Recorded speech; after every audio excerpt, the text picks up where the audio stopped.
Hi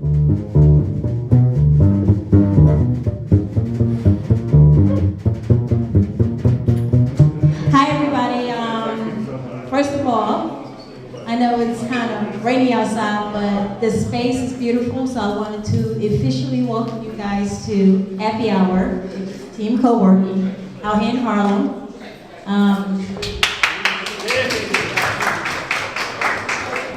I would like to say thank you, Clayton, for introducing me to Charlene, because I actually have space. I actually work out here, and it's great.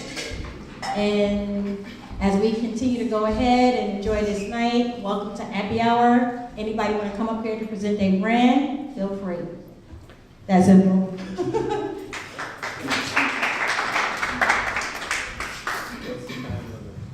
Hi guys, my name is Shelby Eason. I definitely live here in Harlem, and it's really good to be in this space and at this event to meet so many like-minded individuals who are in the technology business. A little bit about myself. I actually used to work for Comedy Central, and I decided to quit my job and take a chance in creating my own app, which is up on iTunes right now. It's called APPY. I hired a team of developers, and I actually designed the whole interface myself through the UI design experience. And I really wanted to take a chance with that. And I had such a great opportunity and experience working with developers that I decided to take my own app development course at General Assembly. And I loved working with apps, but I am no developer at all. So I'm still going to keep up with it because I think this is definitely a life-changing experience, so that I can definitely challenge myself and create my own business and income, and also create opportunities for other people.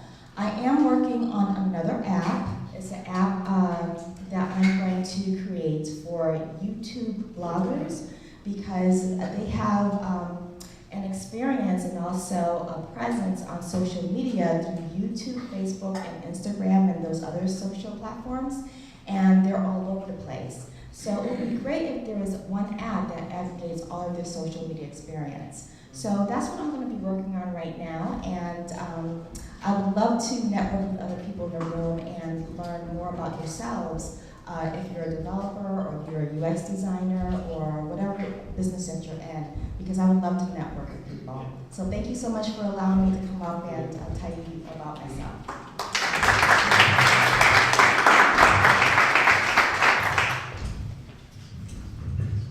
Hi, my name is Kim Moy. I'm a designer and I work at the New York Times. I currently work in motion graphics design. I came from print design, and a colleague of mine there who couldn't be here tonight, Sandra Stevenson, and I are trying to start an interactive app to get students engaged in learning about current events and news, so that they can build that habit early and become lifelong readers and hopefully consumers to help the media industry, because it's not doing so great, and we're hearing a lot about how we're trying to chase these audiences on the current platforms right now, but we want to start earlier than that and try to find a great way to get kids involved in news really early on and loving it. So we're really early in the process. We just started applying for grants, and we're working on the idea. We want to talk to as many people as we can. We're trying to go to lots of events and just get as much advice as we can, find out more information from educators, from students, and from people in media all around to see what would make the best app out there and to be successful. So if anybody wants to come talk to me, give us advice, work with us, we'd be happy to. Let me ask you a question. Yeah. Are you looking at this venture as a business where you actually make money, or are you looking at it as a nice social? So we're right now, I think we'd like to build the best possible experience to actually engage kids, and we hope from there that that'll sort of help get media companies interested, and that it can eventually be a business. But we want to sort of focus first on that idea of engaging the kids and making the best possible experience. Good idea. Thank you.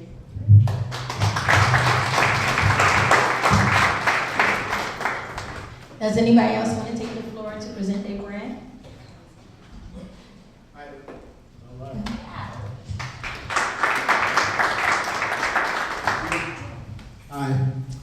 is Vernon Gibbs, and I'm from Make Your Move TV. And we recently launched a brand. Actually, we have a license with Microsoft for the global educational market. And recently we launched our first aspect of that, which is a website, TV channel for young people. Because, I don't know whether you know this or not, but a lot of the jobs that are coming up in the future don't exist right now. So our young people have to be ready for those jobs. They're going to be around in 5 or 10 years right now. Some people don't even know that these jobs exist. So on our channel, you'll be able to see a lot of different jobs, and it'll show anybody who wants to see it what they have to do to get those jobs. What schools they have to go to, courses of study, it's all there. It's called Make Your Move TV. Check it out. I'm here tonight because I love the idea of disrupting education. I've worked with the city school system for over 25 years. Believe me, it needs disruption, especially for our kids. Yeah. All right? So that's what I'm all about. That's why I'm here tonight. I love being here. I love the energy. And I'd love to talk to all of you later. Let me ask you a question on your model. So right now it's a web-based network. Do you have plans to go onto the mobile platform? Yes, absolutely. We have plans for a TV show. We're working with Alan Weiss, who's the producer of Teen Kids News. I don't know if you guys are familiar with it. It's been on for about 12 years. It's on Fox at 9:30. Alan's won a lot of Emmys, and we're very happy to have him involved. Another partner of mine is Doug Holloway, who was a former president at NBC Universal. He's just gotten involved with the project, so we have some pretty heavy names involved, and this is something I've been working towards for a long time, and finally was able to get it launched in December, and ever since then, everything that's been coming out in the media verifies the need for what we're doing. So I'm just happy that all this hard work, I put a lot of years into it, is finally paying off, and I'd love to hear more about this disruption that I hope to see. So I'm looking forward to the talk. Great work. All right. Anybody else?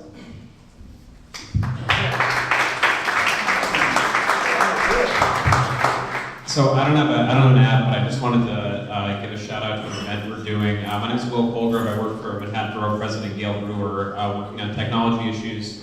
And one of our big focuses right now is sort of better integrating technology into the education space, because as a lot of people have said up here, there's a lot of opportunities there to, we know that the kids need sort of basic computer literacy and going beyond that, coding, computer science, etc. So one of the things we're trying to do is work with the Department of Education to improve the way that they integrate technology into the classroom, and a big part of that is connecting educators with people like yourselves who are working in this space and have some products they can offer. So we're hosting actually a technology mixer on Monday the 30th from 4:30 to 6:30 at Civic Hall down in the Flatiron District. So if anyone is working in this space specifically that has a tool they think is actually ready for launch into the classroom, please come talk to me. We can get you the information to sign up. Again, we're really focusing on sort of ready to launch platforms, so we want to make sure principals can connect with existing tools that are out there. So if you guys have something you think is really ready for integration into the classroom right now,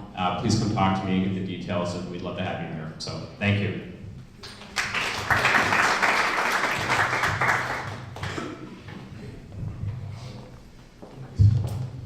Hello everyone, my name is Anari. I'm the founder of Gamerholic.com. I really think that gaming is a great way to solve a lot of the problems that we just talked about here, including education. One angle that my company is taking in addressing education is, let's skip the government, skip the red tape and go directly through homeschooling. Your little kid playing a math game or a car ride to a grocery store, that's homeschooling. And you can solve a lot of problems by just skipping the red tape. That's annoying. And part of my company is also cryptocurrency. It's very important that you pay attention to what's going on, be it with Bitcoin, and any other forms of cryptocurrency that are here. It doesn't matter if it's remittance, it doesn't matter if it's payments, whatever it is, cryptocurrency is going to do a heck of a lot for Harlem, Chicago, DC, all the other many unbanked cities here, and Africa and Brazil, Argentina, and lots of the other countries that have economic problems. But back to me for a second. Gamerholic is a cryptocurrency arcade. You get to win Bitcoin, Gamerholic coin, a currency that I created playing video games. Thanks. Well, let me ask a question. And maybe this is for the whole group. Everybody heard of Bitcoin or know what it is? Yeah. Okay. Anyone own Bitcoin? No one owns it. What do you think about that? Download the app, I'll send somebody $5 in Bitcoin, you get used to it. Yeah. But why should people own Bitcoin? Well, all right, there are a couple of reasons. For the many or wannabe entrepreneurs here, you're going to have a lot of people who just cannot participate in your online business because they don't have bank cards. And if they want to go get a bank card, they have to go pay for a prepaid card. That's money that they're losing. With Bitcoin, they can just pull out their phone and make a payment directly to and support my business. Download my app, pay for services, whatever the case is, right? Even if you are not interested in Bitcoin personally, Latinos are the biggest participants in Bitcoin right now and sending money back to Mexico. We are getting left behind. So whether you want to participate in it or not, it's still moving forward. Thank you. You should point out that it's faster also than the current system. Faster, cheaper, always wins. It doesn't matter if it's the mail system versus Netflix, versus email, Netflix versus Blockbuster, Netflix won. Faster, cheaper, always wins. Very good.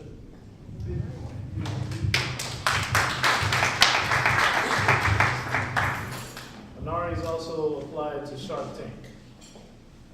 Thanks. Good evening, my name is Chanel. I work for a company called CI. We work with underserved youth in the Bronx and Lower Manhattan. Tell people the full name of Well, Camp.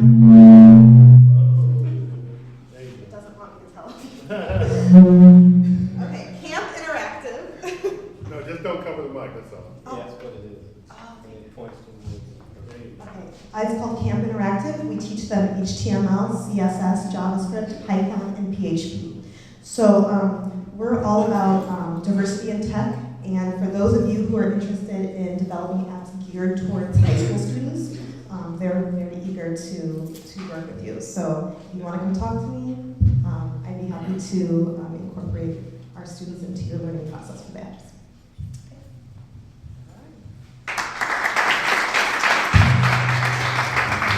Anybody else? Anybody else? Here we go. Steve. All right, thank you. My name is Dale Bligro. I'm actually with an organization called Toastmasters International. I was here when you guys opened up last year, but it was a little bit too small. And what Toastmasters does is we focus on working with people on their communication skills and leadership skills. There's about 342 clubs within Manhattan itself, a little bit over 250,000 worldwide. I've actually started 2 clubs here in Manhattan and 1 club in Barcelona, a bilingual club. And I had great interest when I heard about this space in the community to start a club here. So I kind of just want to put that information out. I'll leave my information at the door. If you guys are interested, for me it's a volunteer thing. I'd be glad to come and do the quote-unquote dog and pony show if you want, to understand and see what Toastmasters is about and potentially set up a club here. Well, tell me about the success you've had so far. Like, how do you measure it? Well, first of all, when you go through the program, it's self-paced, right? So that's the first thing. You do everything at your own pace. What I found normally is because people's lives gets really busy, I usually set a club up as a weekly club because not everyone can come every week. And there are criteria based on completing projects. I would say the real satisfaction or testament is people's growth and confidence and their ability to really articulate and do pitches or things like that that you're going to need to do in your business. And particularly when you're talking in a tech environment or techie people, it's really starting to teach them really how to engage and speak with the rest of the world. And I can say that because I spent 17 years in Silicon Valley. So I have a sense of what that communication is like, but it's more important about empowering people and giving them confidence so they can go out in the world and they can have these discussions, they can do their presentations, and really come off as the leaders that they're portraying to be. Very good. Awesome.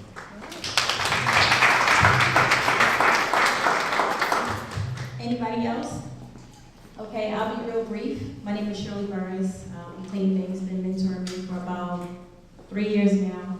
I'm about to launch my own IPTV television network.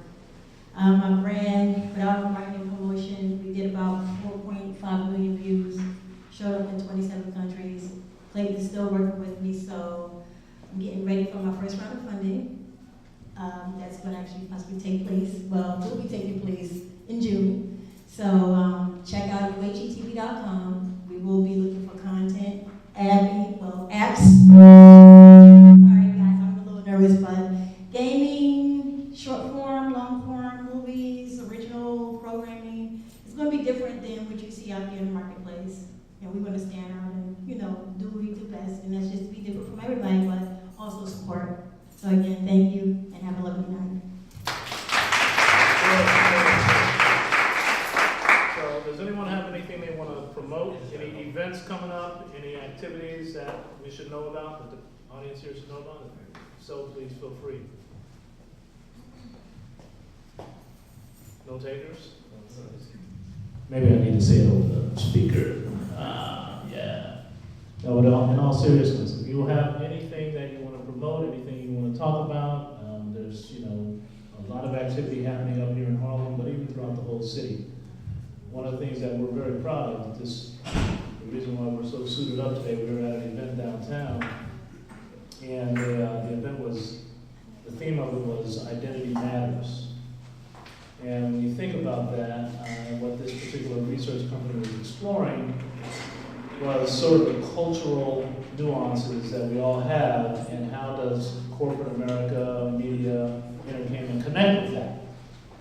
And one of the things that I was trying to tell the producer of the show was that people have more than one identity these days, right? You got your physical identity, and then you have sort of your online identity, or maybe more than one online identity. And it's important for corporations and companies and anyone else that's trying to connect with you to understand that if they want to really move their business forward. So what Bruce and I have been writing for some time now, we've been authoring this idea as it relates to the reason why we started Silicon Harlem. Silicon Harlem, of course, designed to sort of create this type of atmosphere where we have co-working spaces and meetups and accelerators and incubators and app ideas and developers and connecting. 2 years ago, this stuff wasn't being talked about. It was not being talked about. We all had it in us, but we weren't connecting. So our job was to sort of figure out how to galvanize with each other. And it's happening all throughout Harlem, all throughout uptown. But one of the things that we've been very sort of focused on is the infrastructure of uptown. We're in a building right now that has very good Wi-Fi, but not every building in Harlem does. And certain parts of Harlem, really, really poor infrastructure when it comes to broadband. Well, we think broadband is analogous with freeways and highways. It's like you have to have it. We all sort of pay into it, and we ought to be able to use it how we want to use it. And so we've been writing something called the Broadband Civil Rights. And in our future meetup, we're going to share that with all of you. Share with you our broadband civil rights, because we want to make sure this goes up the chain of government so that we as citizens really can demand what we deserve when it comes to our access, to broadband, especially in areas where you have mixed income, where some people are, struggling, where they may not have the type of access that they need to get up. You can't even apply for a job these days unless you are online, unless you have that type of speed. So nevertheless, people who are trying to create networks that we're hearing about here today, and other types of heavy media. So we here in Uptown deserve and demand that broadband be ubiquitous, high speed, and what? Affordable. Really important. So I'm going to hand over to Bruce to say a few words about Silicon Harlem and some thoughts about tonight, and then we're going to start the program on Tech Talk. I'm going to be brief. I'm going to be brief. And I would just like to thank everyone for coming here. This is a different sort of format, and it's tailored to this special space, which is a team co-working space. And what we want to do sort of have tonight was a very intimate, interactive conversation. We want to talk about something that all of us have a great interest in, and which more than ever is important, which is education. And so the format for tonight will be a discussion, and they'll be introduced by our announcement, but a discussion around education, but around a program that is making inroads and doing very innovative things when it comes to educating the children that we most care about, and then getting your thoughts about this very important issue. Part of what really is driving innovation is education and learning. So it's important that we always come back around to something I think all of us can speak to, how it was important in our lives, how it helped us achieve the things we've achieved, and why we still have to continue and solve that problem. So I'm going to give it back to Clayton so we can start to move into the program. Once again, thank you all for being here. Yes. So, you have some? Come on.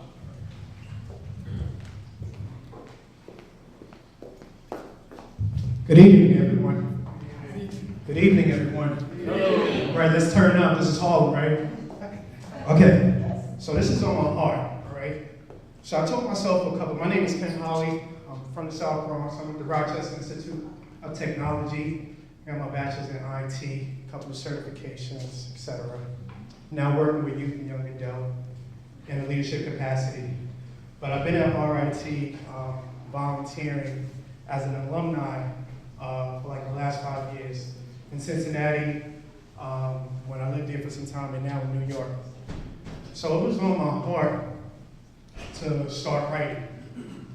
So I was like, what am I going to write about? I've been going to a lot of tech events, and there's no documentation as far as me expressing myself and the work that I've been doing with my university, where I've been able to help the university get access to over 40,000 students. This past week, and I spoke at the Marriott Marquise Hotel in front of 300 people. So I've been doing this over the last 3 years in New York.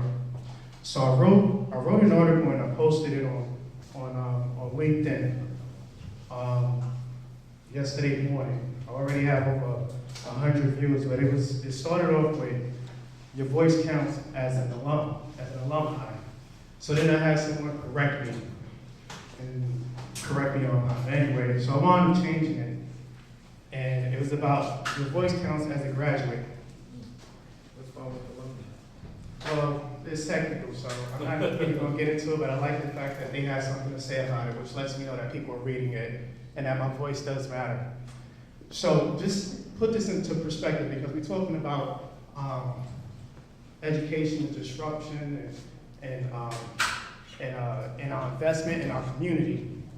So just think about the fact that for many of us, when we went to high school, all we did was think about was getting to college, for some of us, or many of us. But then when you got to college, all you thought about was getting out of college, right? That's all you thought about. But for many who go into grad school, you realize that you built a network before you went to grad school and knew people who went to grad school before you even entered grad school. But as a high school student, you didn't have that support. You didn't even know what a person looked like who graduated from the institution that you attended. So basically, when you went to school, you had this one-track mind in terms of, I just want to get out. But you didn't realize that that basically there were giants before you that attended that university that you had no connections to. So I'm sharing this to say that, one, I have an article. My name is Kenneth. On LinkedIn, it's Kenneth D. Holley, Holley. And it's like one of those conversations it's one of those things that we may be thinking about, but no one is talking about. And so it was on my heart to share this with you guys. That's good. Because the students before us don't see us, and when many of us went away to college, we didn't see people who looked like us neither. Mm-hmm. So we need to figure out how do we help that young person who's looking to go off to college and wants to go to college and go to your college, but they don't even know what you look like. So ask yourself, when was the last time I was back at my school or recruited a student that knows who I am and can reach back out to me? Good job.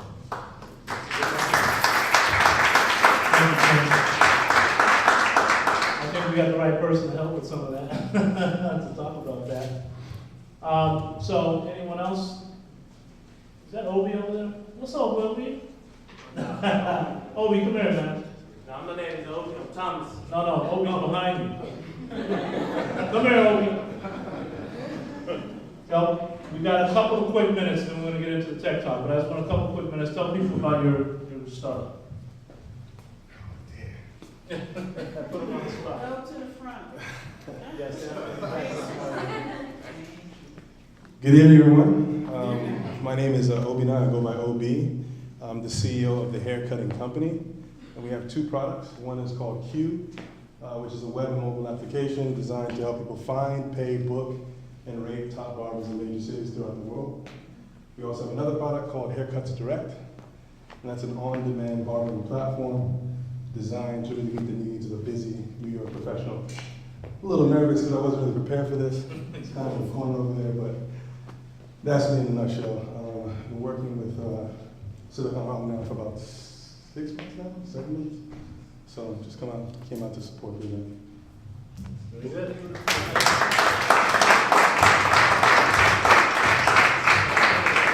Hey, Obi, there's a few people I see that need a haircut around here. All right. Anyone else have anything? Because we're going to move into our tech class. It's really important, especially anyone who might have an app idea or anything like that. I'm just going to plug in a bit. Come on, Ken.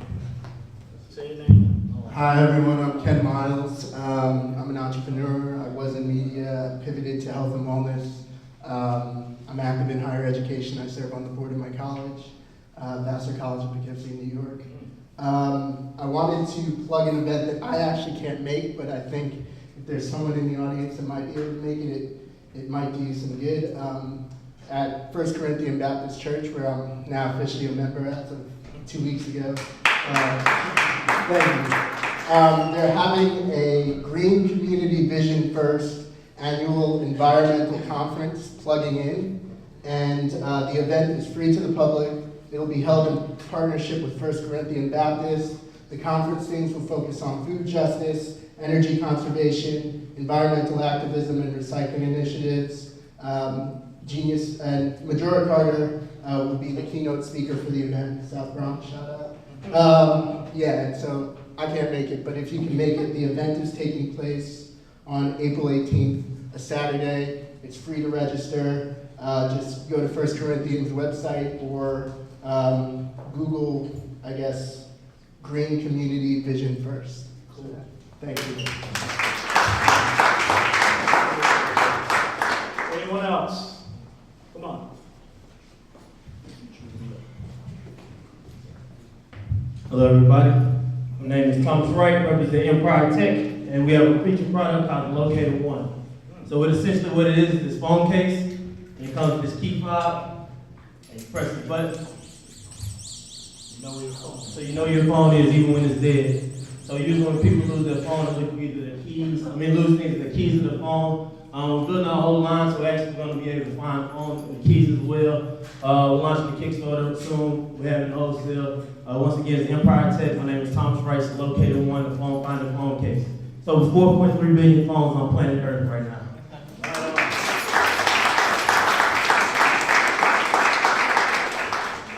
Anyone else?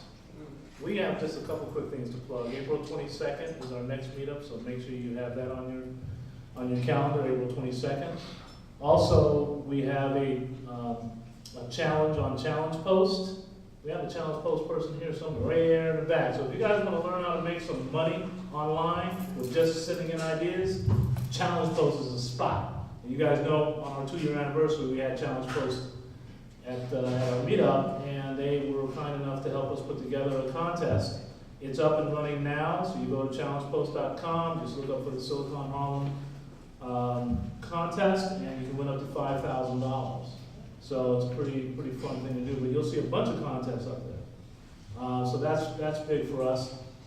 And the other thing that we're working on is a crowdfunding campaign in which we are raising $5,000 that will be matched by Andrew Roger from Civic Hall. So we're very excited about that. We're about almost 40% to our goal. So I'm going to play the role of the preacher and say to you, if you go to siliconharlem.net, you'll find a link that will take you to donate. We would love for you to do that. As you know, tonight you're going to get free drinks and free sandwiches and all that kind of good stuff. But there's been many of you already who've donated. We really appreciate it. We really want to show New York that we can raise this money, get that match, so that we can go ahead and be successful in rolling out a new sort of Harlem resource, online resource, Silicon Harlem online resource for anyone interested in technology. So we need your help on that, and hopefully you'll go and do that. So with that, we're going to have Shirley come up and thank the sponsors, and also bring up Charlene, and then we will introduce our speakers.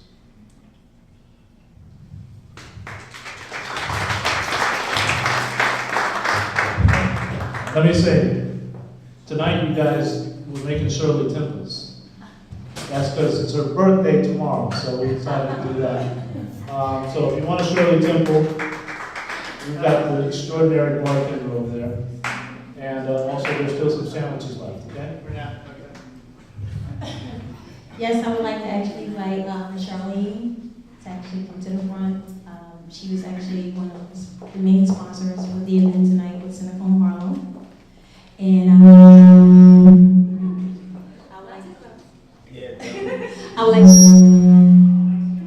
would like to actually pass her the mic so she can give you guys more information about team co-working and all the things that's happening with this location, because I'm actually renting out of this location. So Charlene, please.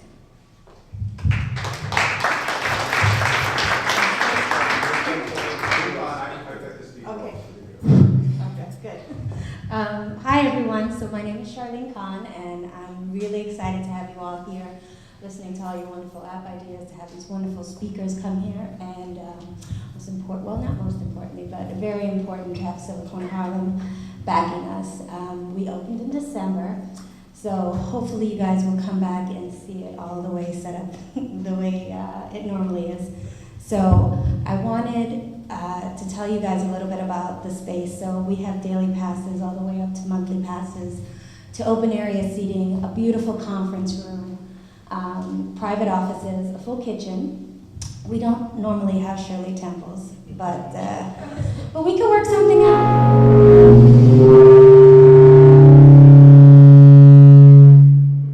Or not. I'm not sure.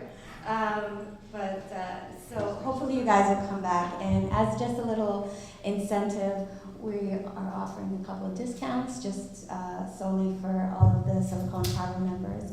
So please come by and say hi or grab me, and I'll show you around, or give me your card and we'll set up a private tour. Again, have a great time, eat, drink, be merry. Oh yes. So he couldn't make it, but if you guys are in Harlem, all the food, the sandwiches, and later we have these delectable cookies that you have to taste. They come from L'Ambassade Patisserie, and so it's a French place on 8th Avenue between 119th and 120th Street. I have menus here for them as well, and they are absolutely delicious. I think I put on 5 pounds just tonight. So, but it's summer, so we can walk back and forth there and get those 5 pounds off. But please visit them. Sign up for Silicon Harlem. Wish Shirley a happy birthday and see her UHG TV. Okay? Have a great time, and thank you again. Okay, everybody, I would like to actually bring out the journalist, Mabel Martinez, and the speaker, which is Ria Wong. Very good. Why don't you guys come take a seat? And Ria, grab the other mic. Test.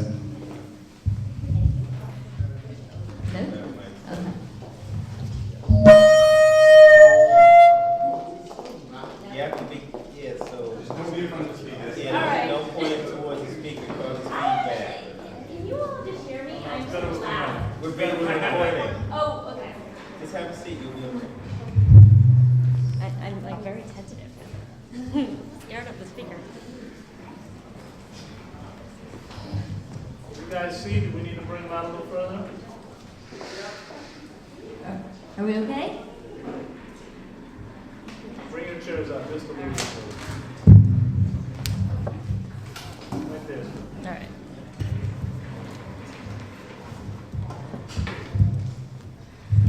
Hello, my name is Mabel Martinez. Thank you guys all for coming. And I'm just going to tell you a little bit about myself. So I am a journalist. Yeah. So Guys, keep the mics a little bit away from each other? Yeah, that's fine. Okay. So I'm a journalist. I've worked with People Magazine. I've worked with Cosmo. I'm at Glamour right now. I'm at Bella Latina. I've been at Essence, Rose Parade, and I graduated college 2 years ago. So I'm still pretty new in the industry. And I also have a blog, recently started. And I'm super happy to be here. Well, like Mabel, we just met, but we're fast friends already.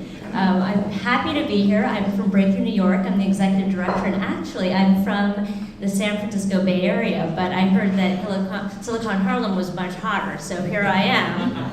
And I apologize, my formal hoodie was at the wash, so, but it's a pleasure to be here.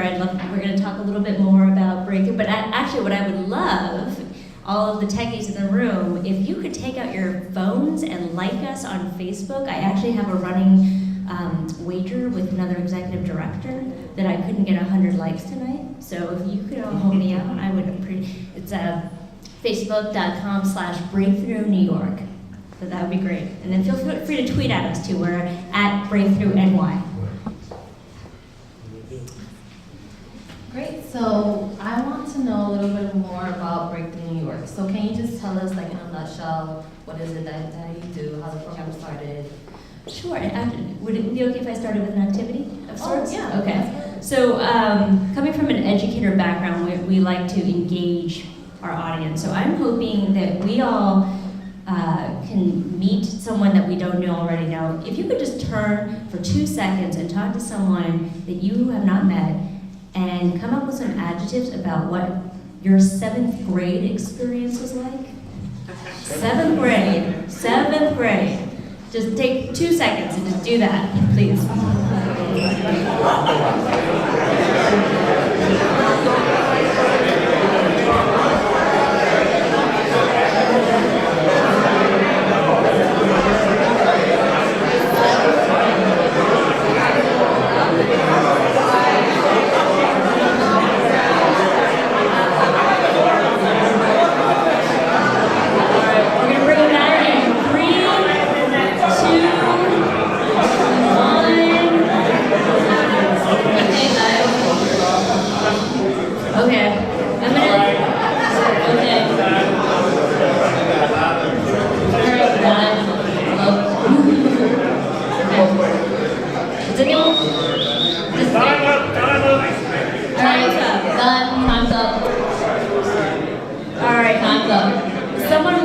Someone want to share what 7th?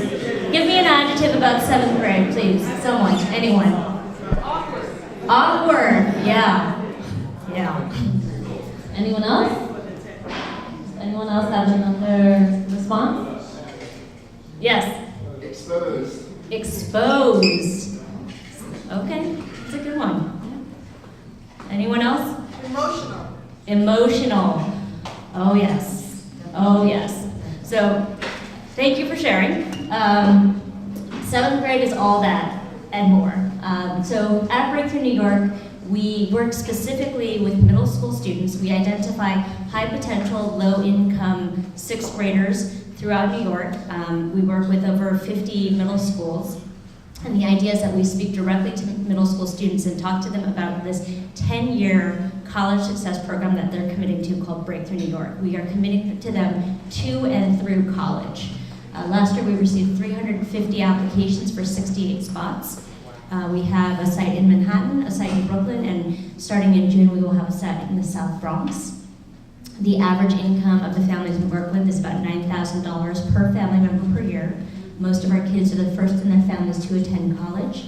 And the idea is that we're really looking for kids who have the motivation to apply to the program. So that's why we speak directly to 6th grade students, not their parents, because I think any parent would say, all right, well, it's free, it's a great program, you're going, no question. And we are looking for kids who have that motivation to do it themselves. I mean, your average 11-year-old, you tell them 10 years, giving up your summers when all your friends are at Six Flags, 2 to 3 hours of homework a night. It's a rare 6th grader who's going to be excited about that.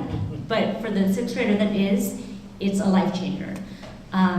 The other piece of our program is that we hire high school and college students to teach in our middle school program. So we recognize that teaching is an incredible leadership opportunity. We're a top 10 Princeton Review internship, and we're a direct feeder into organizations like Teach for America, New York City Teaching Fellows, the Department of Education, and various charter management organizations throughout the country, really.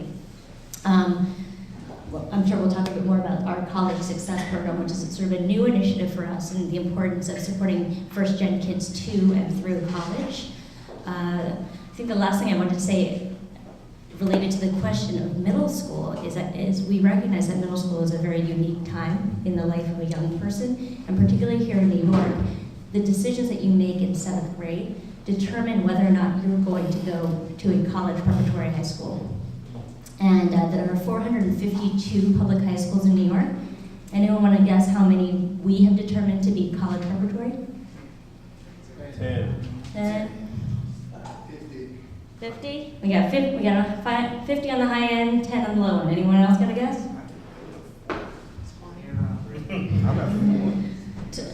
It's a lot closer to 20. So there are 20, and of course, you know, the DOE will never sign off on this, so, you know, I'm going to get in trouble with Carmen Farino one of these days, but we've determined an internal set of metrics as to what we would consider to be college prep, and that's related to the number of college counselors to kids, that's related to the number of AP or IB classes available at a school, related to graduation numbers within 4 years, and evidence of placement in a four-year college. So really, about 20 schools in New York City make our cut. So we're actively managing and navigating our kids and our families through the very complicated high school admissions process. One of those 20 schools, in addition to independent schools both in and out of the city. So about 20 to 30% of our kids every year do attend private schools with scholarships. So we've placed in schools like, I know I have a Choate alum here somewhere, Dalton, Horace Mann, Trinity, Stuyvesant, Beacon, Bard, Millennium. So that, you know, knowing that the best shot our kids have to go to a good college is by going through a good high school. That's great. I love that idea. So tell me, the Harlem Children's Zone, they have like a model of like incorporating family, community, and like education. Does Breakthrough New York have a similar concept, or like what makes Breakthrough New York so different and special? Well, we're focused on, as I said, getting our kids to and through college, but that means long-term relationships. And I think it was Kenneth who was talking about this concept of network, right? We don't know, none of us ever does it alone. We have to help each other. We have to, we talk a lot about the conspiracy of care around our kids and the fact that they need caring and, frankly, sometimes intrusive adults in their lives to make sure that they're on the right track. And I think kids in poverty too often have such a narrow margin for error. And so we really need to help them negotiate. And you know, I think there are a lot of problems and inequities in our system, but one of the biggest, I think, is that children living in poverty don't have the freedom to make mistakes. in the way that affluent kids do. I mean, affluent kids have the whole world set out in front of them, and frankly, if they really screw up, mom and dad can, there's a checkbook and they can make things go away, and they can make things happen, they can get therapists and whatever. Our kids don't have that luxury, unfortunately. So we believe in engaging community, we fully believe in engaging families, and so as part of our admissions process, we interview the kid, which is an 11-year-old. It's pretty daunting to imagine you're in a room with two strangers you've never met before doing a 2-on-1 interview. And then we also interview the families separately so that we can really ascertain that we're all on the same page about going to and through college. And so a lot of our families don't necessarily know what that path looks like, but they have to want that path for their children. And what I will say too is I was a product of the program myself. So I've come through and I know firsthand that this program opens doors and opens opportunities. When I was in high school and college, I taught in the program, and I've been ED now for 10 years in New York. Oh, that's amazing. Yeah.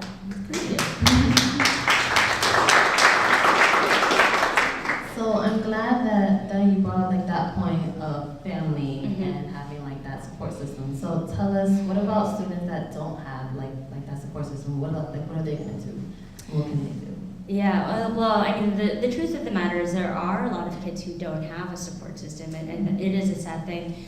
I mean, I will say that we are very focused on kids who have a support system at home, and so it is a rare case, a sad case, but a rare case in which we have had to turn kids away because their families really were not on the same page.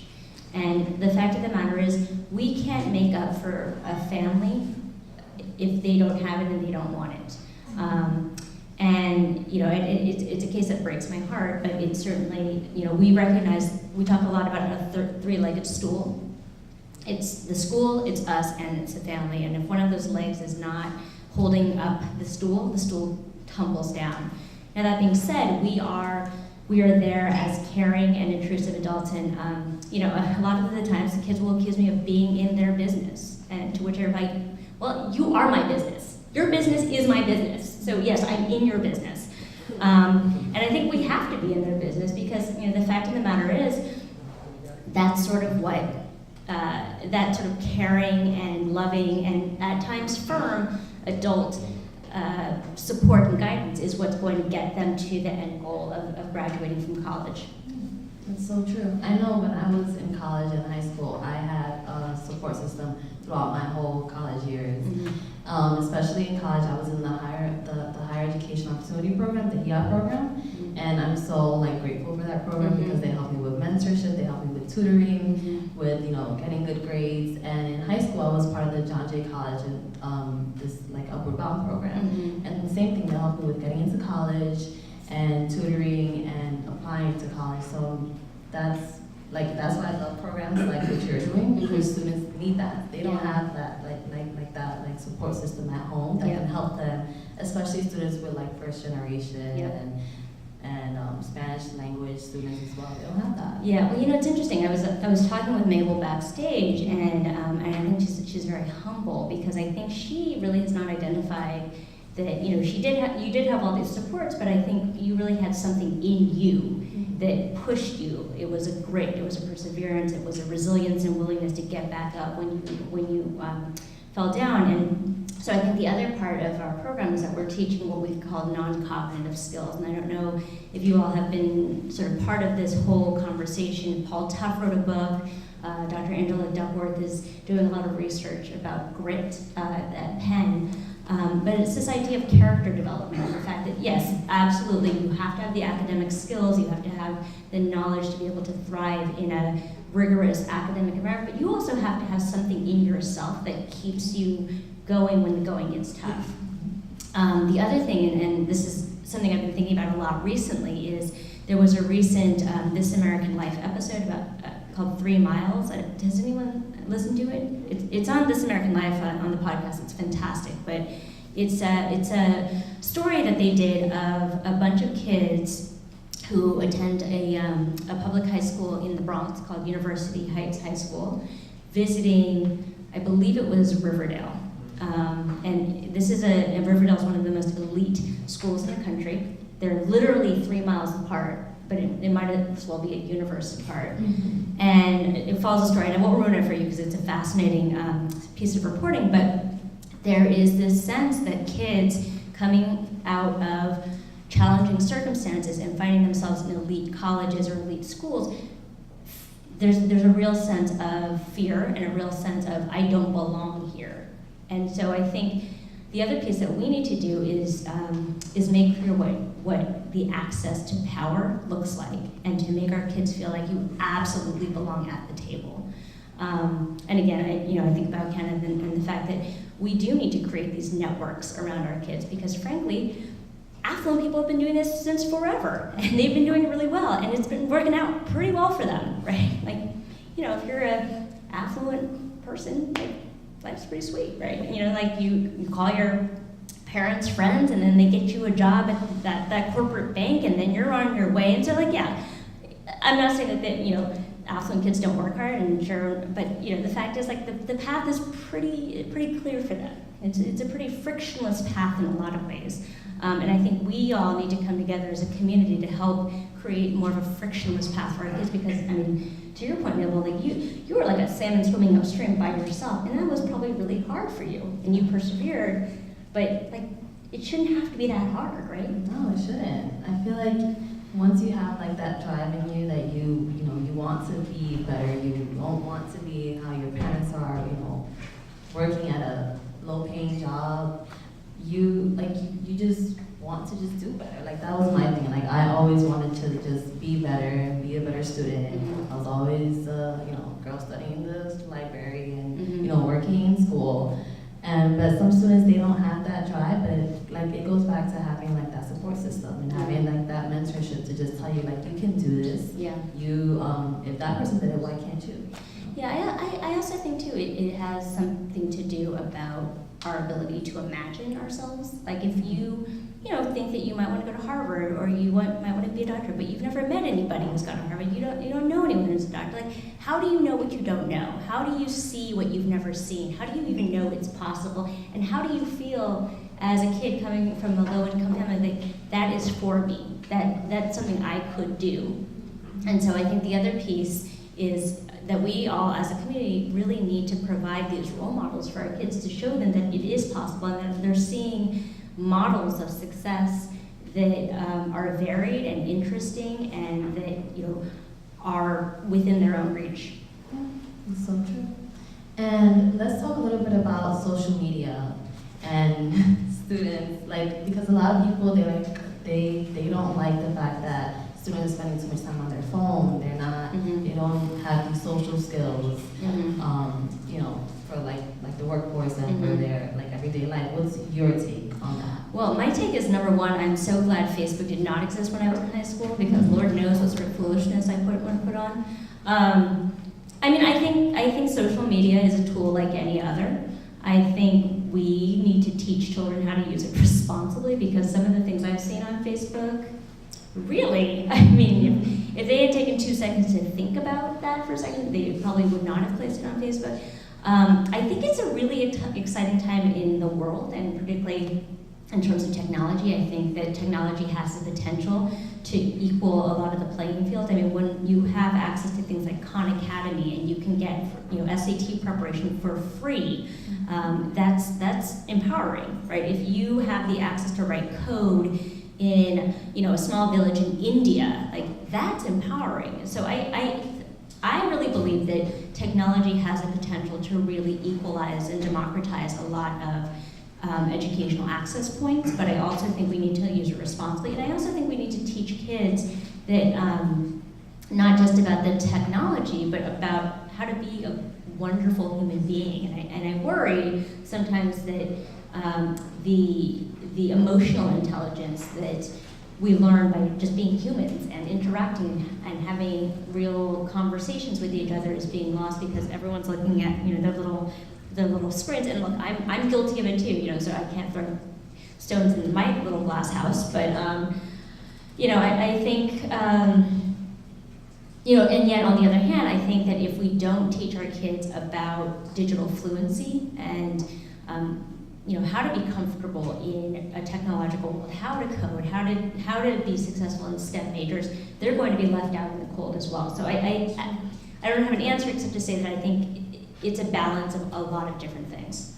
Yeah, I feel like now with social media and having like Twitter and LinkedIn and like Instagram, you didn't have that back then, so you were just talking with people like in your community and like in school. I feel like now students are putting out their like ideas out there on Twitter and social media, so they are like being social but in a different way. Well, I was going to say, like, Spider-Man, with great power comes great responsibility, right? Like, I think it's exciting that you can email someone halfway across the globe, but I also think it can be used for bad. I mean, one issue that a lot of our kids deal with now is cyberbullying, right? And kids were always bullying each other, but now they can do so in a really anonymous, faceless way. And I actually haven't had a chance to hear it yet, but Monica Lewinsky just did a TED Talk about bullying, right? And how insidious this is. So I think, like anything else, I think it's a tool, and it can be used for good or evil, right? I see a lot of nods there. Can I ask a question to the audience? Yeah. So by a show of hands, how many educators do we have here tonight? Good. We have a few. Those are my people. Yeah, we definitely want you to get involved in this conversation as we move forward. Go ahead, Yeah. Susan. Well, oh wow, it's already 7 points. Did you want to open up the Q&A? Yeah. So does anyone have any questions that they want to ask or any opinions? Speak out loud. We got one back here. Yeah. Yes. Monica. Yeah, what kind of opportunities do you have for volunteers, adult volunteers?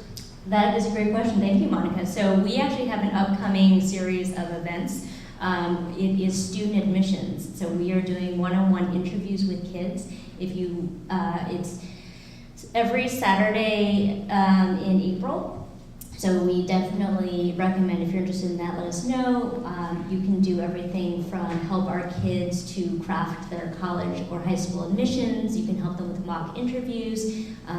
For those of you who are interested, July 16th, we have a career day for our kids where our kids do an afternoon of job shadowing. So any number of things. You can go to our website and sign up for volunteer opportunities. And we blast them out on a fairly regular basis. Yes? Has anybody here ever heard of a coder dojo? I'm sorry? A coder dojo. Coder dojo. No. Anyone? Tell us about it. Yes. Maybe you can talk. I just know it as a platform to help young kids learn to code. It's another platform. Okay. Yeah, that's out there. Basically, you know what computer coding is. You know what a dojo is, right? Yep. You go to learn karate. Well, that concept of learning where people that know a little bit more than the other person, like you do in a karate dojo, teach, and you kind of have an open environment where it's a creative, innovative, environment where you can, at the end of the day, expose kids to coding. Yeah. And it's very, very effective. Most kids don't even know, especially in our community, have no idea without coding. Yeah. They won't know what they're good at unless they're exposed to it. And this is the way of doing it. And it's set up. You can go and you can Google it. Yeah. And it's something that we should all be trying to figure out how to get one of them in our community. Yeah, actually, so we introduced a coding curriculum using Scratch, which was developed by MIT for our rising ninth graders. And so what was interesting about that is some kids were very advanced and had gone past Scratch very quickly. And a lot of our kids found it pretty challenging because they weren't coming from middle schools that had any sort of coding, didn't have computer access, let's be honest. So I definitely, look, I think this whole trend of coding is incredibly interesting, but I also think we can't lose sight of the fact that we have to teach kids how to read and to express themselves and to speak publicly in convincing ways and to write well. And I think ultimately, at the end of the day, it's about creating the whole child, right? And making sure that all aspects of their educational lives are well considered. Oh, sorry. Go ahead. Yeah. Ken Holland. You talked a lot about the kids, right? So you made mention that the families that your program supports are those who are who earn about $9,000 a year. Mm-hmm. So once you identify the fact that these families earn $9,000 a year, what type of support is provided to those families Mhm. so that not only the children or that child Mhm. helps to have their education further, Yeah. but what about the family? Yeah. It's a good question, and I have to be frank with you. We're not a wraparound social service agency. I mean, our budget, for those of you who have our annual report, last year we were $1.5 million. So $1.5 million doesn't go very far. What I will say is that we have a number of partnerships with other nonprofits and city agencies and whatnot that we can help refer families to, but I think we as an organization have stayed really crystal clearly focused on the academic piece and the college piece as what we do best, which is not to say that we're not aware that there are other needs, but like we can't be all things to all people. Thank you. Yeah. I like what the three-legged stool example you used. Yep. I like that angle more of showing tough love. There's nothing wrong with identifying that you can teach yourself how to code. Yep. I taught myself how to code. I Yep. know that code doesn't solve everything. Yeah.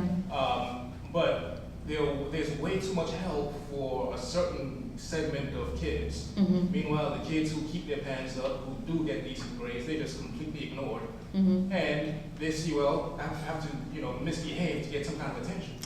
Yeah, I'm so glad you mentioned that, because that's exactly the kind of kid that we're looking for. So when we're looking at kids, look, there are lots of programs out there that do lots of different things.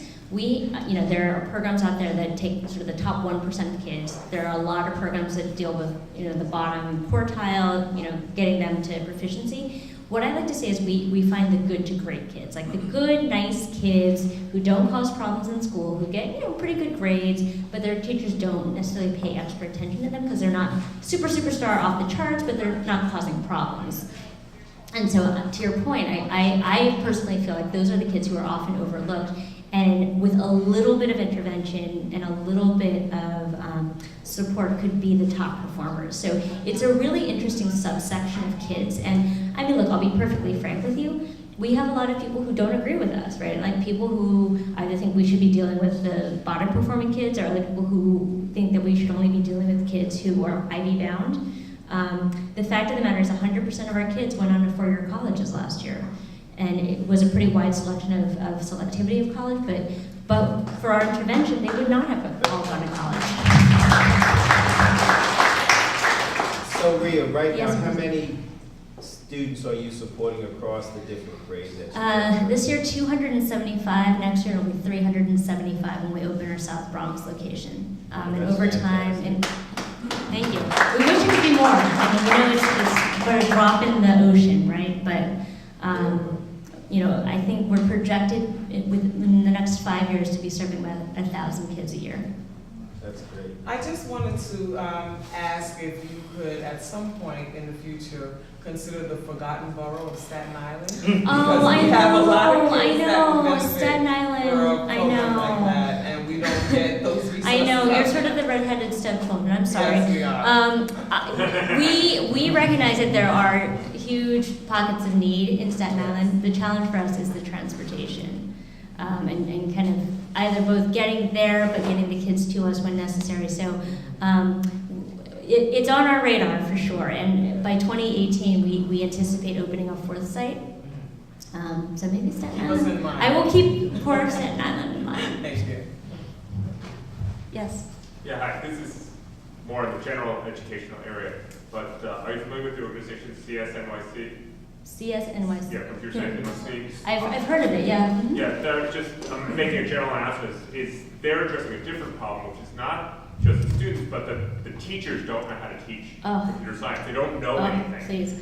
And, Yeah. and so what CSNYC's mandate is to get mentors, get volunteers to help the teachers teach computer science. So I just figured I'd throw out. I'm not affiliated with them. I just know people talk. No, that's great. No. That's the multiplier. Yeah, I mean, this is a longer conversation for longer than I'm happy to talk to anybody about it. I'm on this new kick about math education because I think the way we teach math in this country is completely wrong-headed. I also think in general we're we're not recruiting teachers who have a very high level of proficiency in math, and so the sort of math phobia is continually passed on generation to generation. There's a reason why on international PISA scores, the U.S. scores above like Romania or something. I mean, it's pathetic. And so I'm on like a single woman mission to like revamp math in this country. And I use myself as just an example. Like my whole life, I thought I was bad at math. I was like, I'm bad at math, you know.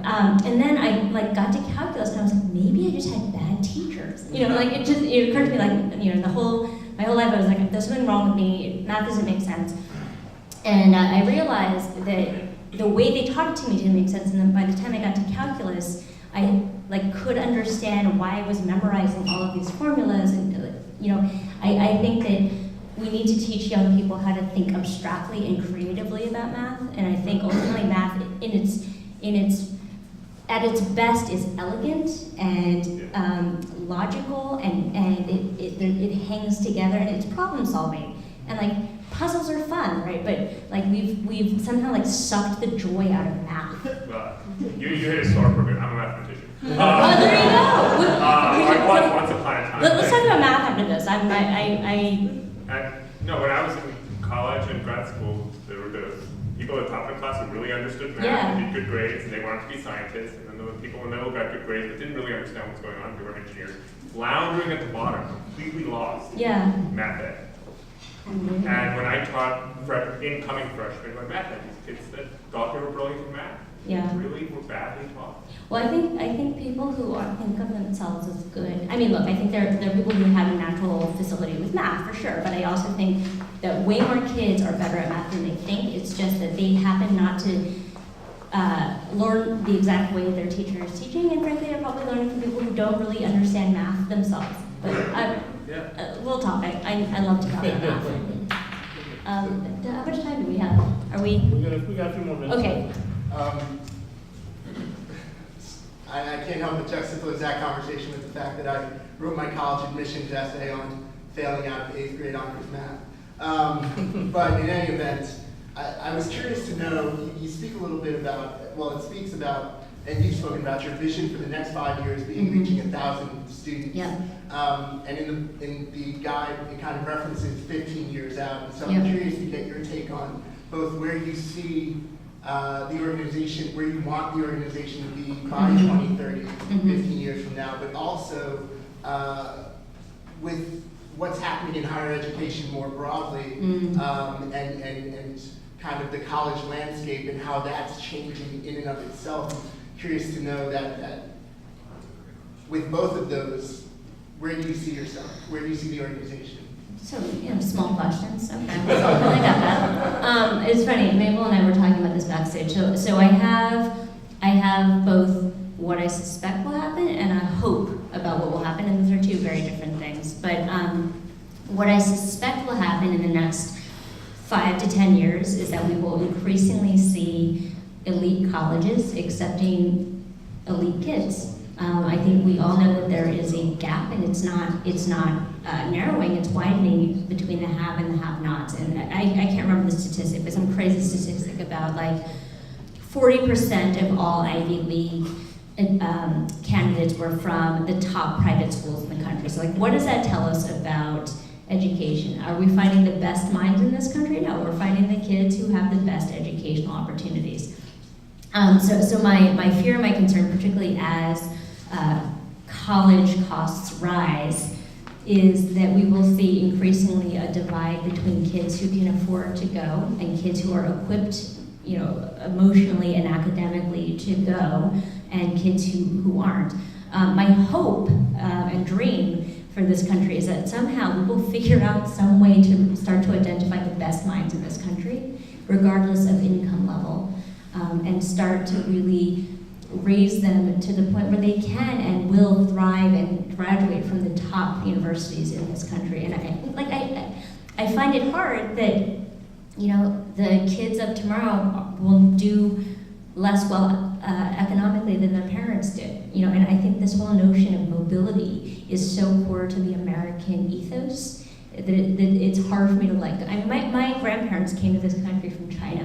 grandfather became an American citizen by enlisting in the army during World War II. But for him, like, I would be knee deep in a rice field in China, right? And like, education and opportunity was the way that my family rose in this country. And to believe that that is no longer true in America, like, just doesn't feel right. Like, it shouldn't feel right to anybody, right? And we have this, I think we have this, this myth that continues to perpetuate over time that, like, you just need to pull yourself up from your bootstraps. So what happens if you don't have any boots? You know, like, you just, you have no bootstraps. So I think it's about public education improving. I think it's about folks like all of us coming together and deciding that this is not going to stand.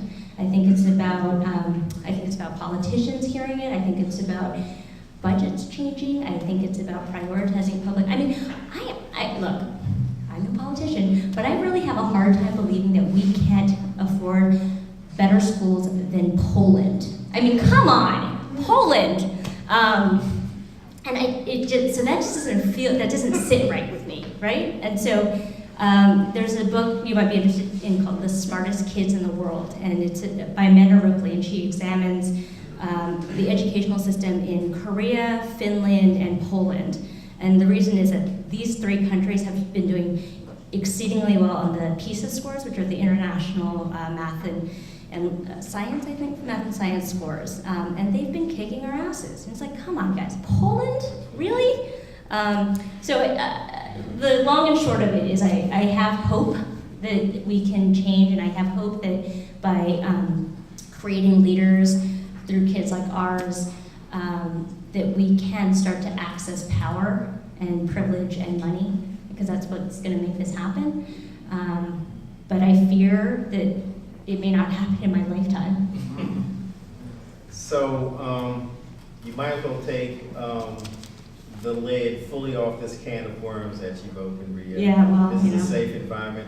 But talk about the overall anti-science movement we see here in the United States, the education movement in the United States.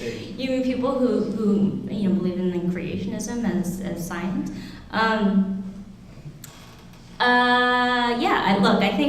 I think anti-intellectualism has always been a very strong part of the American ethos. I think exceptionalism has been part of the American ethos. We have a lot of myths that we like to hold on to.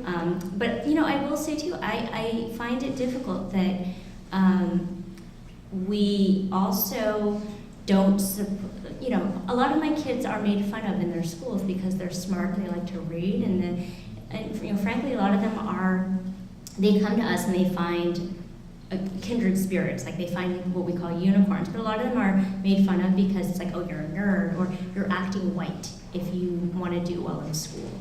And I think until we really address those sort of pervasive issues, like how can we really hold up education and educational achievement as a pinnacle and as a desirable thing universally across cultures? I don't know if that answered your question. It is a can of worms to be opened, and I'd love to hear from the audience in that regard. That's media. Media.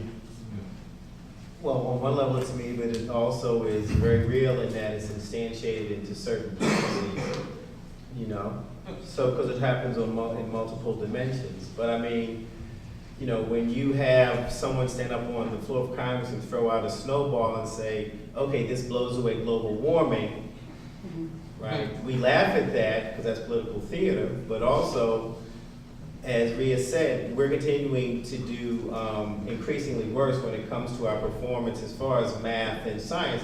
So the STEM thing is real in that we're not teaching students how to think in certain ways, and they're not able to populate these growth areas. We focus on coding, but there's all these areas of science that connects to engineering, and that's where these businesses are being, created. So if we're not putting students in that, it's not saying that's just students of color, it's American students aren't moving into those areas where in the 20th century, That's what we did. That's why we had a certain level of economic prosperity. And now we have this real thing.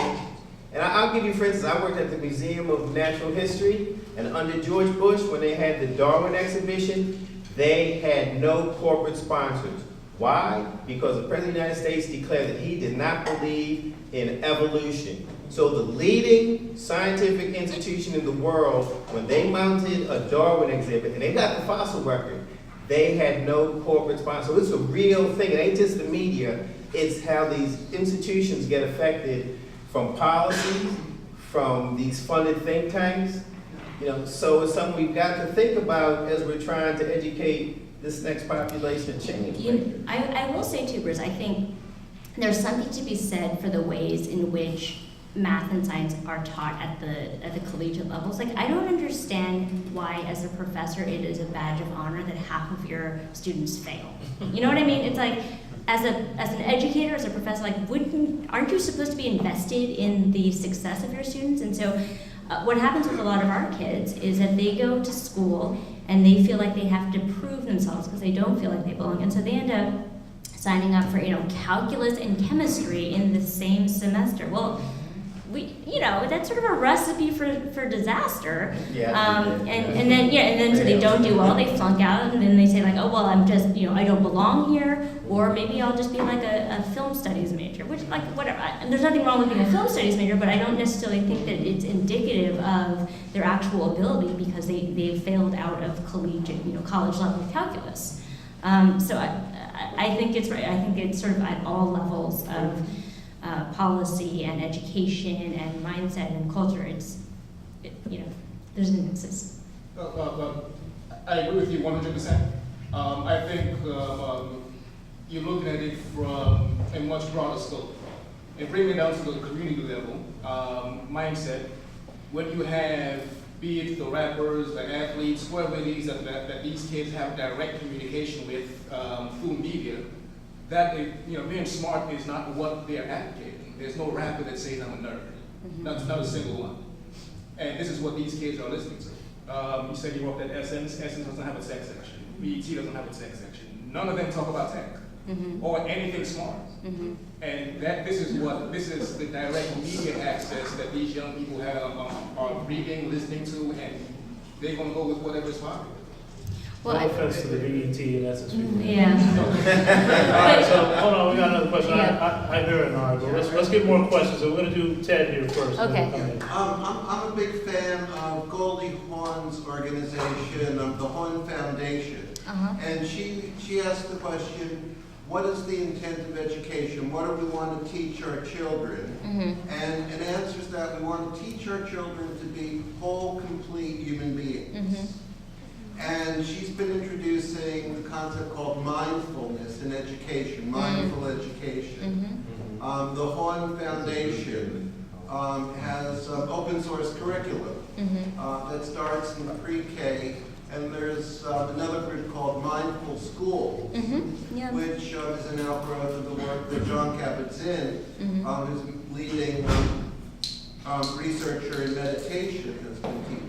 And it's been shown that mindfulness practice in school really helps to accelerate kids. And that if we focus on the whole child, the specifics follow.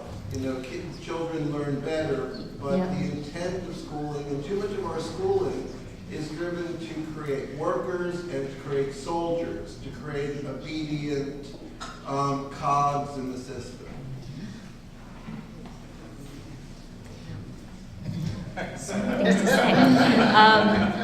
I don't disagree with you. And as an 18-year practitioner of yoga, I 100% agree about the role of mindfulness in one's life. What I will say is, in regards to low income or high poverty schools, is absolutely. I think I've seen many cases in which kids are not. They're not challenged to think, they're challenged to fill little bubbles and to obey and comply. But that being said, I also think mindful education can only take you so far if you don't have great teachers, if you don't have high quality curriculum, if you don't have resources, if nobody expects very much of you, then you can be as mindful as you want to be, and you're not going anywhere. So I think it's an aspect of creating really supportive educational environments, but all of the other ingredients have to be present as well. What I will also say though is in the decade that I've been doing this, I have noticed over time the declining ability of our kids to handle higher level work, to speak about literature, to think critically, to write well, and I think it points to what's happening in our public schools. And the fact that teachers don't have the wherewithal to really inspire young people to have Harkness table discussions. They're focused on these tests that they need to do well in. So one of the things that we're focused on in the summers is to make sure that our kids are able to thrive in those sort of environments, because for the kids that are going, and all of them are going to college from high schools, but look, if you're going to Exeter and you've never had a Harkness table discussion, you're going to feel really bad if you have no idea what to say or how to say it, or to be encouraged to think original thoughts. The other piece that I will say is we focus a lot on what we call cultural capital. So I'll just share one funny story with you. I went to boarding school as part of my breakthrough experience. Nobody in my family had ever gone to boarding school, right? It was like, you're going to boarding school? Is that for, what did you do wrong? And it was a wonderful boarding school, one of the greatest educational experiences of my life, but it was funny. So the first week of freshman year, I'm hanging out in the dorms, like with all the other girls, and there's like the Newport Beach princess with like wall-to-wall Ralph Lauren, and she's talking about how her parents threw her a party for coming out, and I was like, whoa, that's amazing, because I'm from San Francisco and coming out only in 10 days. I was like, whoa, they threw you a party? She's like, oh yeah, of course, like all my friends were there, and like my parents' friends, and this, that, the other, and I was like, wow, your parents are super progressive, that's awesome. Come to find out she meant debutantes, right? But like, what did I know about I was like, Edith Wharton? Like, what did, so it's a funny story, and I wonder if Rachel Rowland knows I'm telling this all 50 years later, but probably not. But like a really stark reminder of like the different worlds that we have to navigate. Like, what the hell did I know about a debutante party? Like, I'm 2 years out of being an immigrant off the boat. Like, I don't know what debutantes. So anyway, so we teach our kids about things like how to sit down and have a formal dinner, and how to shake hands, and how to make eye contact, because in a lot of families, it's considered rude, for example, to make eye contact when you speak with someone. It's considered rude to speak to a grown-up. It's, they don't shake hands as a matter of greeting, and so I think we need to help our kids establish and acquire the tools necessary as they navigate different social worlds that their families are unaware of and don't know about, and frankly are sort of fearful of.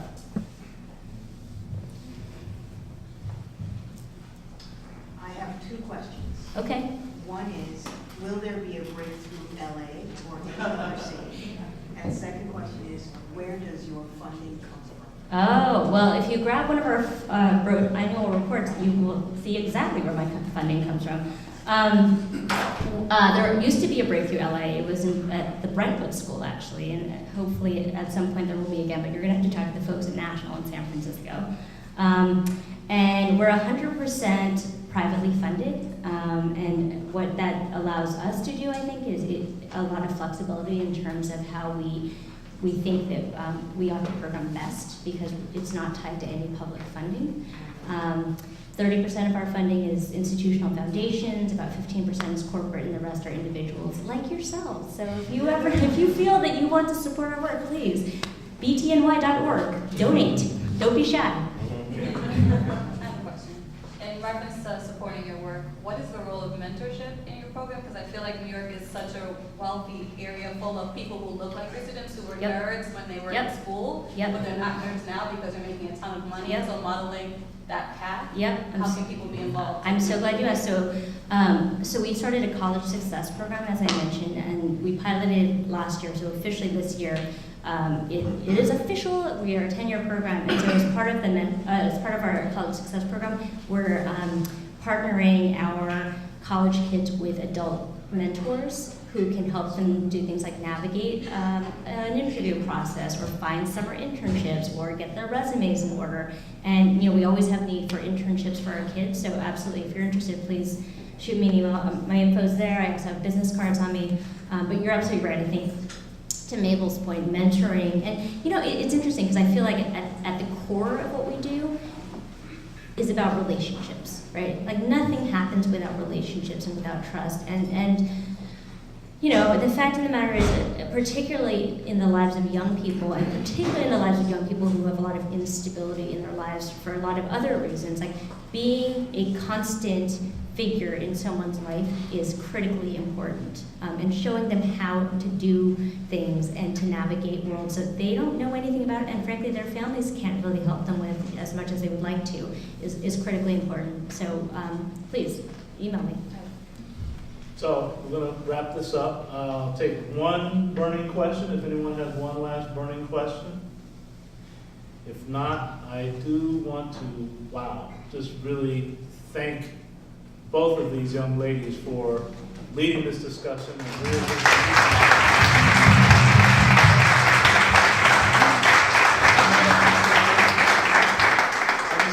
we've got time to sort of hang around and network and talk with each other. And we want to do that, and hopefully our ladies will stay and be able to Yeah. Go ahead. Can I plug one last thing? I have an idea for an app, so if anyone wants to do something with me, let me know, because I got some ideas. Also, I just want to, we have one more person who wants to make this. Come on, make your announcement. Don't stand in front of the speaker. Announcements. Be careful of the Real speaker. quick, Hold the mic down.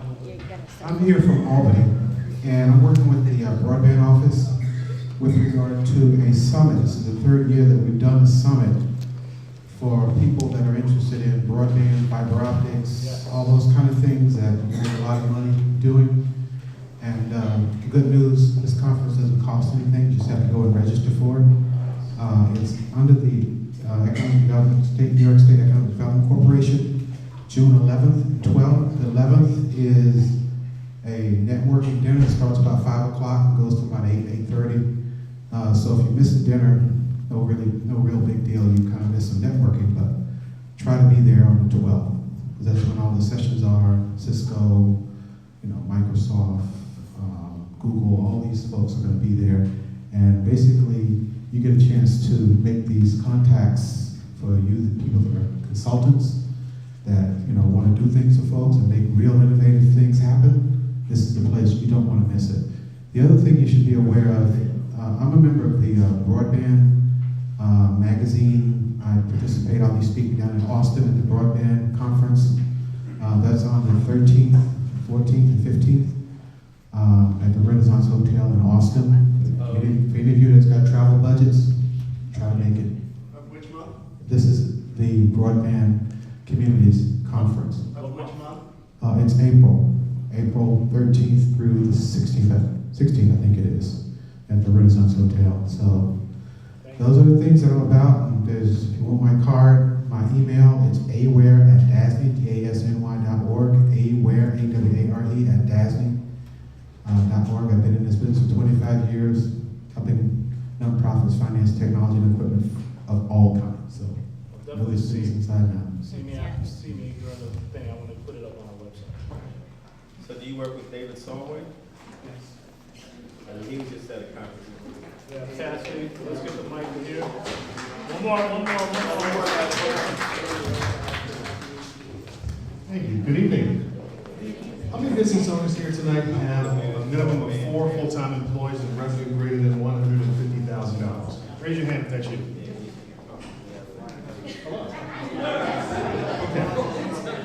So my first name is Paisley. My last name is Denby. I'm the Business Services Director for the Goldman Sachs 10,000 Small Businesses Initiative. How many people have heard about Goldman Sachs 10,000 Small Businesses? Okay, excellent. So the program is free of charge. It's offered at LaGuardia Community College. We run the program 4 times a year, and the goal is to grow each business 10 times their initial size over the course of 3 to 5 years. The program was put together through a consortium of subject matter experts from Harvard, from the Wharton School, from Babson College. The very first program was launched at LaGuardia, and we've successfully graduated over 460 businesses here in New York, and over 4,400 businesses nationally, and the goal again is to reach 10,000 small businesses. So in the event that you do not meet that criteria, I highly recommend that you utilize small business development resources like the SBDCs at Columbia, at Baruch, at Pace University, as well as the Department of Small Business Services that's offered by the city. Walk into their door and say, I need to grow my business to be $150 in revenue with enough salaries for 4 full-time employees. And then you can give me a phone call. My number is 718-703-1425. I'm sorry, 718-730-7402. Again, my first name is Paisley. 718-730-7402. Thank you. Thank you, David. One more. Hi, everyone. My name is Ariel Lopez. I'm the founder of 2020 Shift. We're actually co-producing this event tonight. Quick question, raise of hands, how many of you think you have to learn how to code to find a job in technology? Just a few. Okay, good. So most of you know that you don't have to be a programmer. Essentially, what 2020 Shift does is we expose minority college students and recent grads to opportunities in digital media and technology. Currently, we have an office tour series going on. We just hit Spotify, Pandora, Facebook is coming up next week. And we're also going to be working with SoundCloud to help them fill some internships and full-time opportunities throughout the summer. We're basically focused on everything that's not programming within a tech company. So that's sales, marketing, operations, product management, business development. If you're interested in any of those career paths at all, if you want to come to Facebook next week, definitely find me because we do have a few slots available. We'll be doing a lot of them. We're actually doing Huffington Post in May as well. If you're interested in working there, I'm happy to give you more information. But yeah, feel free to find me. You can sign up on our website. It's just www.2020shift.com to learn more about what we're doing and how you can get involved. That's it. So we've got some sandwiches and those cookies that we've talked about. So I want you to stay and network a little bit. I want to thank again Rhea Wong and Mabel Martinez. Thank you guys. You know this is Women's Month and we had like some exceptional women. Lovely. I also want to thank our DJ. His name is DJ at Will. Don't let it DJ thing fool him. He's a very accomplished Wall Street executive, so, and he's single. Just to let you know that. And he's my nephew, but thanks to everyone. And really what this is about is us as a community coming together around innovation, around technology, around education, around health, around everything that creates our lifestyles. And so it's really important that we all sort of get together and share these ideas. Everyone here is just so talented and full of ideas and accomplished, and we want to continue to foster that. We think that the next great businesses will be coming out of Harlem, as they always have, along with the great artists and the great musicians and the great everything. So we want to continue to foster that. So I want to stop there because I could go on and on and on, but I'm getting handed something else to congratulate Team again. If you want to become a member of Team, we have the owner right here in the room with us. And we are very proud of her being a pioneer in this business. So this is her place. Make sure you talk to her. She can hook you up. And also we want to make sure that people are taking advantage of the co-working spaces. I have to say, when we started Silicon Harlem, there were 0 co-working spaces in Harlem. 0. We now have 7. 7 different co-working spaces. No incubators when we started. No accelerators when we started. There weren't even after school, robust coding and STEM academies. We have several of them in every category now over the past 2 years. And it's not just Silicon Harlem. We may have tried to help create that environment, but it's all of you in this room. You know, I look around the room and I see people with phenomenal ideas. I learned my Bitcoin from my Gamer Aholic guy. Kachi over there, always wearing a tight shirt, is a phenomenal developer. So all of you with app ideas, make sure you talk to Kachi. He'll tell you whether your app idea is a good one or not, or whether it can be built or not. So we've got great people in this audience that are here to network. So I'm going to turn it over. We've got drinks, we've got food. Enjoy yourself. Meet Rhea, talk to her about Breakthrough. Meet Mabel, who's on her way. And thank you, Shirley. Thank you, Dee Dee. Thank you, Shalane. Thank you, Susie. Thank you, DJ. Thanks everyone for volunteering their time. We continue to need your volunteer help. Bruce and I are bootstrapping the Silicon Harlem movement, to be honest with you. And we do it because we love it and it's our passion. So we need your help constantly. Not only your great brain power, but just your volunteer help in every way we can. We've got a lot of big things happening. If you want to get on the same page with us, you can go on our site, join our membership. If you haven't already, this is considered a member-only event tonight. But mark your calendars for April 22nd, our next event. Check out the challenge post, check out our fundraising site, and most importantly, though, get to know each other, because we're going to make Harlem the smartest community in the world. The smartest, most efficient, most successful community in the world. Let's do that.